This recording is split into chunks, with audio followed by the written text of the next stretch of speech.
Hello. During my NP, I'm aiming to direct and choreograph a R&D project which will allow me to answer the following question. Can I replace the floor in a pas de deux? To accomplish this, I will be bringing together a group of dancers to create both a solid layer to recreate the floor and two dancers on top of this layer to create the pas de deux. During this video, I'll be covering the following topics: an overview of a pas de deux, giving the floor's role over to a group of dancers, and what I have planned next to make this happen. Currently, I'm on an exchange program in Taiwan, and during my studies here abroad, I have been observing a pas de deux class to help me along in this project. Within this class, there are pairs consisting of a female role and a male role. The female dancers are wearing pointe shoes and the male dancers are not, immediately showing an audience a specific A role and B role. I will now continue to refer to the female as A and the male as B. During the class, B makes A the focal point of the duet by showing A off to an audience and is constantly in contact with the floor. B uses the floor to maneuver A. For example, when turning A in pirouettes and bringing A to a halt after said pirouettes, they ground themselves in a lunge so they can push and pull A around from a solid base and to catch them again using the same process. B also uses the floor to push against when lifting and to pushing against again to bring A back to the ground safely. When A is in contact with the floor, they are both on flat foot and on point, whether this be when moving towards their partner and around the stage, or when they are being supported to do various poses and turns with the aid of their partner when on point. When A is on point, all of their weight is being centralized through this one small area of contact, and they stay on this contact patch by B keeping them balanced. B also takes the full weight of A when they perform lifts and jumps. A pushes against the floor to leave it, and then they rely on B to take their weight, sustain it, and then lower them back safely to the ground. So in both the A and the B role, they are constantly and subconsciously using the floor as a solid level to push against and to travel on. I will now briefly mention an update and potential change in gender roles within the pas de deux. Previously, I planned for the pas de deux to be performed like a traditional pas de deux and having a male and a female role on the top layer. However, I have reconsidered this and it seems to me to be irrelevant what the genders are of the dancers on this top level. They just need to have a connection and a relationship to which they can transfer those feelings and emotions over to an audience. This change is not something that I would like to delve into, and I will not be considering or bringing gender into this project. Like I previously mentioned, A is wearing pointe shoes, but this won't be happening in my research project for the following two reasons. Firstly, this would be too painful for the dancers on the supporting level. If the shoes were to be used on pointe, the small surface area would dig into the said dancers below. Because of this, the pointe shoes would not work or be as effective when there is not a solid and unactive level. Secondly, I don't want pointe shoes to be used as it gives too much of a traditional look, which visually is not the appearance I'm looking for. However, because there might not be a male and a female role, and not having pointe shoes be a part of the performance, it brings up the question of would it be a pas de deux or would it be partner work? After doing some research, I've come to the conclusion that despite having potentially different genders play the roles of the duet and the female not wearing pointe shoes, it will still be a pas de deux because of the fact that B will still be ensuring the triumph of his ballerina, or in this case A. Within this project, I've so far given the floor a role in the pas de deux, and now I'm aiming to replace this inactive object with active dancers. When researching with these dancers, I will be giving them duet work as I want all my dancers to be aware of each role. And when doing so, I'll be asking them to consider their duet to be a trio with themselves and the floor, so that when we do have that extra layer of ensemble dancers between the floor and the pas de deux, the new floor will already be aware of their needed necessities when performing this role. This motion can be read from No More Catfish, written by Badger Bates. I look at the fish, I respect it, I eat it, and bring it back to life in art.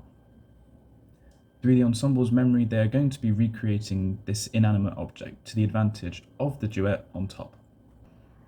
When observing the pas de deux class, it has also given me an opportunity to consider the ensemble dancers and question specifically how am I going to achieve my goal of replacing the floor.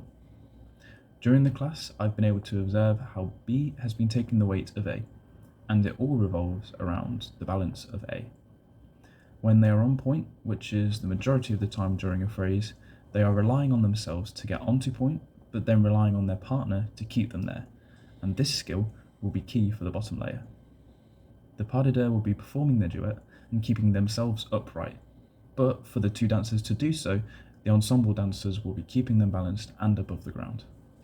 To find out how this will work, it will be an experimental process and will require the bodies in a studio.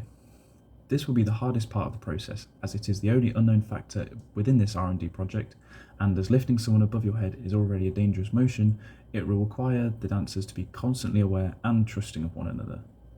This skill is summed up perfectly in Physics in the Art of Dance, written by Kenneth Laws with Arlene Shigano. Moving through the air or hovering several feet off the floor is impressive to do and to watch. These aesthetic images can be accomplished only by dancers who have the necessary skill, training, strength, and trust in a partner to perform them safely and with a smoothness that belies the effort involved.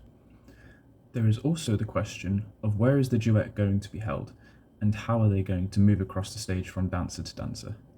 For me, this is the most vital and important question, as when this is answered, it will solve the puzzle and will make the whole process possible. After finding this answer, it means that I can answer my question of can I replace the floor in a pas de deux. When looking for the outcome of this research, I realised that this is also going to be a very physical and enduring task for especially the ensemble dancers, but also for the duet as well.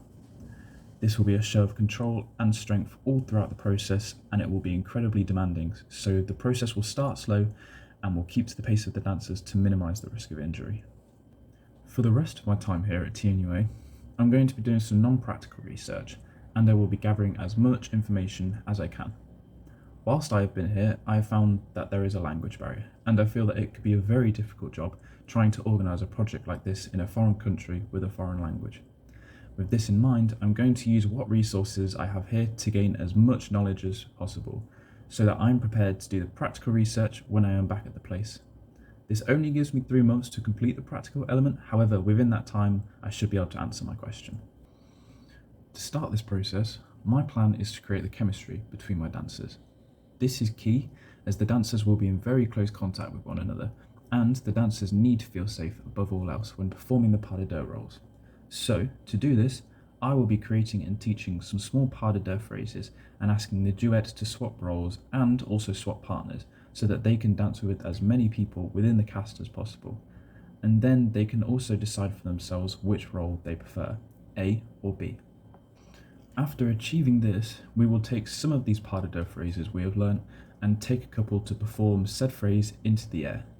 This couple will volunteer themselves, as lifts are already a daunting thing, and having a dance be performed above people's heads is putting the scare factor on another level. I also think it's important to revisit the previous phrases, as the dancers already know what to do in each role, and in this section of the research, we will be discovering what the third role does within the pas de deux. This part of the process I will want to spend the most time on, as it can't be rushed, and will need to be perfected so that no one gets hurt or injured. This process will also be repeated with new couples and also new phrases so that we can really test and push the limits of this idea and also the dancers.